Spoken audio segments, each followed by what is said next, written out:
Alrighty, so week 8, learn together.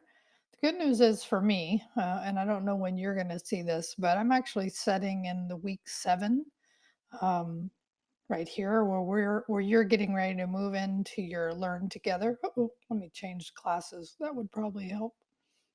Turn on your class, turn off the other one. So you all are working on your learn together for week 7, and I'm moving on to 8 with hopefully doing 9 soon because it's the last one, right? So just to give this perspective, right?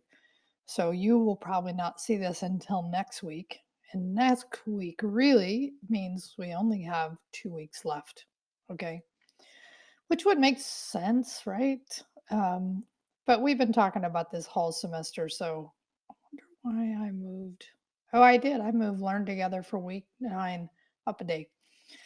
Anyway, and that's because of this, right? So the Learn Together, and I've been talking about this, and today I actually released the schedule. So you'll want to check that out and get your name on there. And if this schedule doesn't work for me, the sooner you coordinate with me, the better, because that's going to be a crazy busy week for all of us, including me, because both of my classes, I'll probably have students coming in for support, which is great.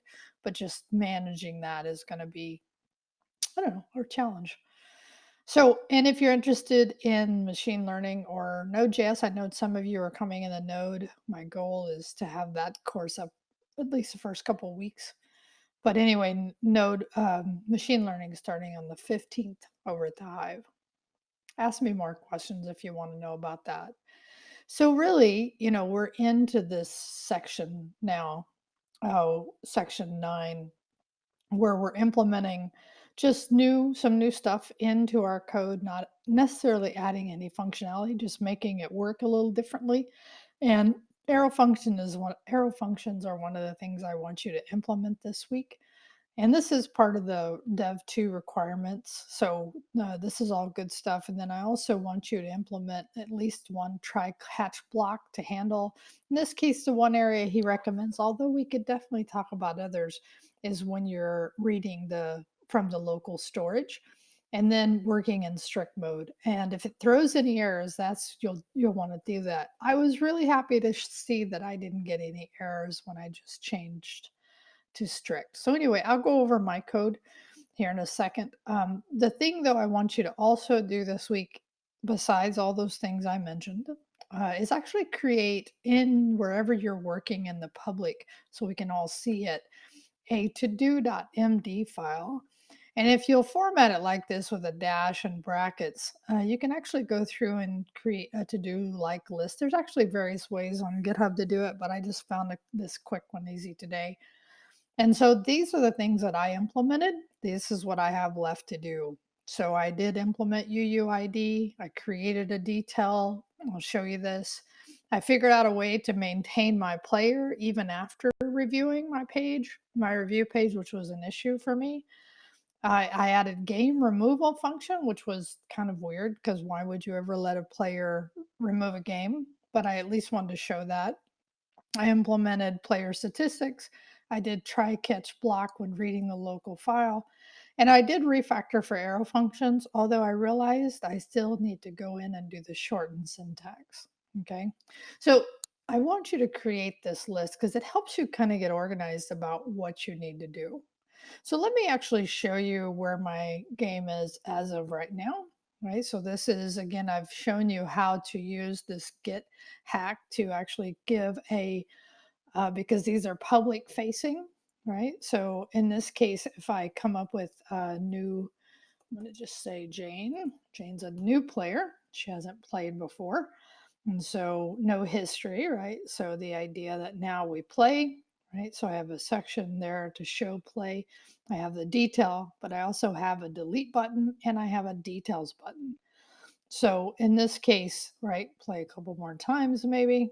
I've also implemented this very simple how many plays total, how many wins, how many losses. I should do ties too, but I just haven't. And then if you do delete one, this will actually update. So now that's 4. Of course, you would never delete a win, only a tie. Well, of course, the question is how are we scoring those? But okay, beside the topic. So the other thing I did here is I implemented details. so that it goes to a new page. So this is a detail, and this is where you're using to hash the location, the URL assignment to actually take it to a new page, but have access to that data. And really, you do this by creating a new page and then finding this UUID. I have not finished, although I am almost done with implementing a rating system and this kind of didn't make sense to me, but I thought, well, because remember, the idea is CRUD, right? You're creating a CRUD app. So I actually need to finish this. This is on my to-do list. But one thing I implemented was when I returned them to the page, I actually used that same concept to keep the player current. Because before it was just starting over. And so what I did here is I passed that player name here. Now, again, not there are definitely better ways to do this, but I just want to give you examples. So this is what I've done. I'm very close to where I want to be. I've decided that I think I'm going to change this from doing a review on the game, on each game, to an overall game review up in here. This is on my list because remember, right? The idea is a create, read, update, and delete. So I have create data, right? So this is me creating data and reading data down here, right? So this is me. Once I create it, I store it in that local storage and then I show it back to the user. Then updating that, sorry, deleting here, right? So this is my delete. And so the update is really the U is the only one I have left to just really complete a CRUD concept. Let me slow down. This is what here I was basically referring to, right? So, and it just kind of gives you a way of organizing your brain to make sure you've captured all those. Because really, even though I don't think he talks about it, it is the basic idea, and you'll hear this a lot in development. Right. So it's the U for me. So the update. And so again, I think I'm going to, instead of keeping this idea of implementing the stars here, I'm either going to use that or some other idea of actually having the user up in here actually update it. And actually, I think I'm gonna end up using another local storage area, so create another one there. Okay, so let me just kind of quickly, because I've already, and this is my to-do list, so I'm going to remove that real quick. And I did last time talk about breaking out my code into app and functions, and there's my edit, which we'll look at. But let me just kind of move down and so show you because the other thing I did and I hadn't done was I created generate game DOM where all that detail of creating that item. So I created a div and I created a P, and this is where I updated the content and then I appended it in. Then I created a remove button, and then I created a listener for that, and then I ended up creating a link, right? So I actually wrapped that button in a link. So here's my link. And then I did a button in this case where he actually had the whole thing, the whole item, the whole line item as a link. I decided I only wanted my button. Again, this is where you create the app that you want for your particular interface. And then I called it details and then I appended it in. So that was a big change that I had there. And I also added, as part of this, is to create that history, that player history on the DOM. And this is just where I went through and did some filtering to get the wins and the losses. And the total game was pretty easy to figure out, and then appended that in. So I'm trying to think of anything else really new here. Rendering games a little different, just because luckily by abstracting or refactoring a lot of that detail out, it made this much cleaner. Because the render actually ends up calling both the create player history and the DOM history. And I did set up a save the game, and again, it's just that one line. I could have kept it, but I like the idea of actually being able to call it. And here's my remove game entry. This is not really any different than what he did. So, and actually, I need to remove this code Although I am thinking about, this is the part of development where I could add this, but the idea of actually having buttons where you could actually say show only, wins, losses, or ties. See if I get to that. I could add it to my to do list. I guess you get the idea. Okay, so I'm trying to think. I don't think there's anything else really that because a lot that's a lot, and the rest of it's code we've already gone over and talked about. So really over here in the actual edit, right? So first, the other thing is I actually had to create, and I should rename this details, RPS details instead of edit because it kind of doesn't make sense. But the idea of grabbing, right, off because I've actually so let's just be clear about this, right? So when you click detail, right, this is passing, you're building up your link to include that UUID.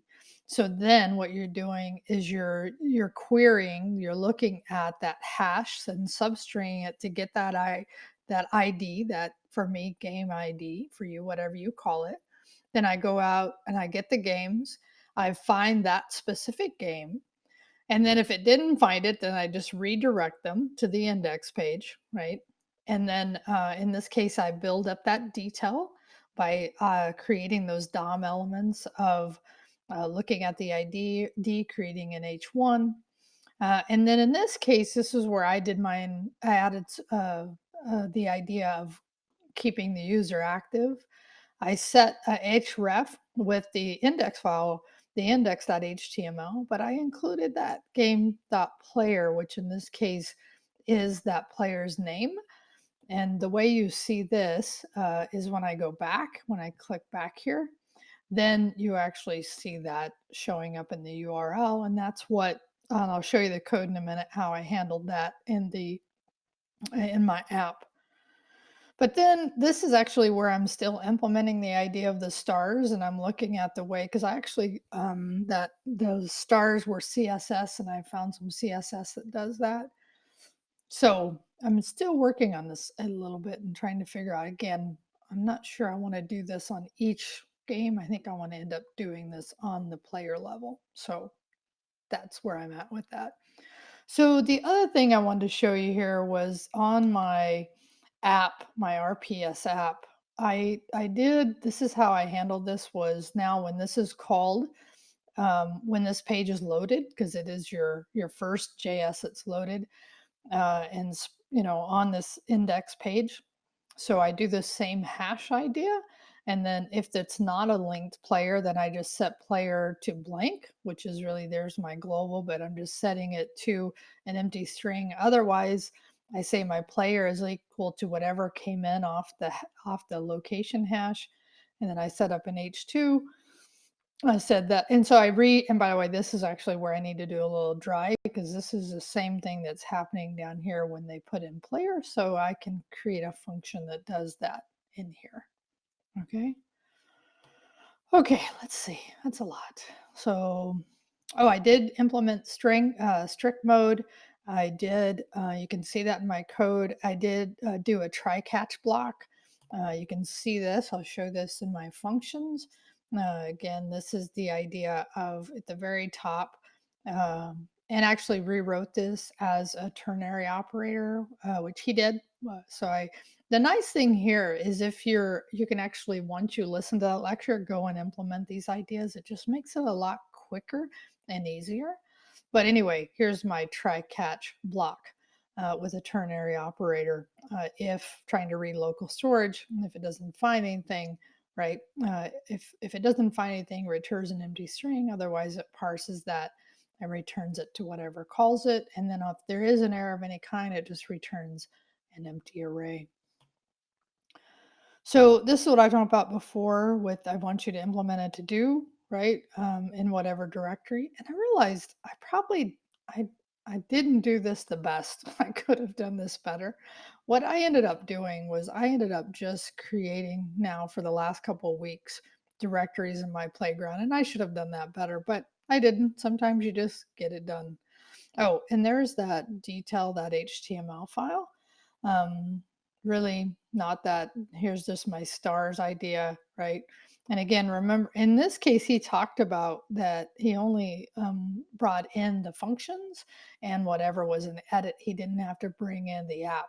So keep that in mind, making sure that when you do this, you're not, every time you do something, you test, of course. That's just an important part of it. Okay, so I've kind of went over this, but just to be clear, I added a few things to the develop it too. Um, and user input, nothing there, just using the coding style, right? Don't make sure you don't use var anywhere unless you have a really good case to use var, then explain it, right? And a couple of you got this wrong, so make sure you create a directory called dev2 under your under your private repo, and that's really where ultimately when you turn in this work it has to go. And I talked about today, right, doing the CRUD operations and then creating sub pages for those. I actually haven't done this piece, so I need to put this on my list. It's not that hard, just creating an event listener here. And I do need to implement dates, so that is on my list. And then make sure you're handling, right? Because remember, when you're interacting with the user, you have to assume the user is going to not going to do what you think, right? This is why if I was to reload the page, I showed you this already, but you can't play until you have a player name. So something simple like that, of course, is important. But also some of the stuff he showed us with the try catch block, which I already went over, and I said at least one of those, right? And using arrow functions. Oh, that's what I didn't show. Let me do that real quick. So here are examples. Matter of fact, let me show you one also I know, like right here. So when I remove, let me drop this so you can see this real quick. And so right here where I call remove game entry, right? So instead of function and then parentheses, you just do the parentheses, whatever you're passing in, and then your arrow function.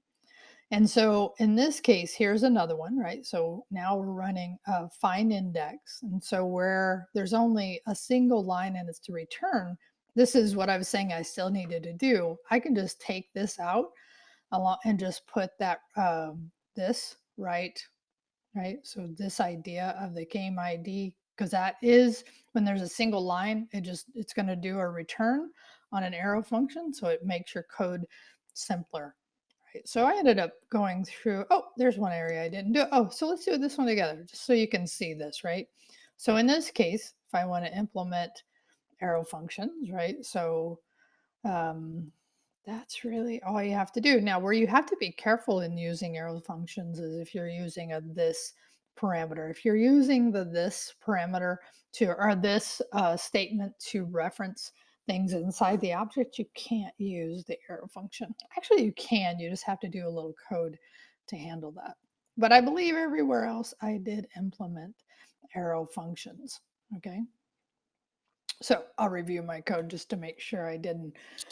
So this actually, just as long as you have some CSS on your page and you attempt to make it responsive, I know this is not part of the class, but again, it is the expectation you come in with some of that. So the last part I added today, besides the link to the code review that are out there, again, if you need sections outside of that code review, make sure you're contacting me. The sooner the better, because it's going to fill up quick. So if your code is not functional, it will be marked down 30% of the total. So you got to come with code that actually works, okay?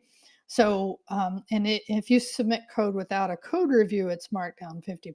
So all of this makes up, and actually this time I didn't add in the additional functionality because there was just a lot in this section, okay?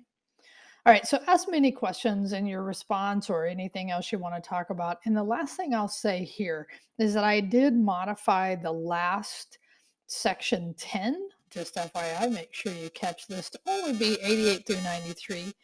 Although I do recommend you watch eventually all those lectures on section 10, because it really is, the more JavaScript you do, the more likely you're going to want to understand how object-oriented works, prototypal inheritance, function constructors, setting it up. He actually shows the game. So there's definitely a lot of content you could continue to consume here.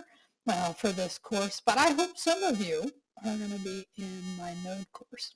All right, I think that's it. So in your reply, you want to give us a link, and I did, like I did. You give us a link using your raw Git hack, if that's what you want to use, or something else, a code you review. And for some reason, last time when I was teaching this, there was an issue, and I just kept this in here about how to convert a string to a number. So especially if one of your inputs is, remember, all input values are by default string, and if you want to use them as numeric values, you do have to convert them. Okay, whew, enough already. 20 minutes longer than I normally like, but really important stuff. So I'll talk to you soon.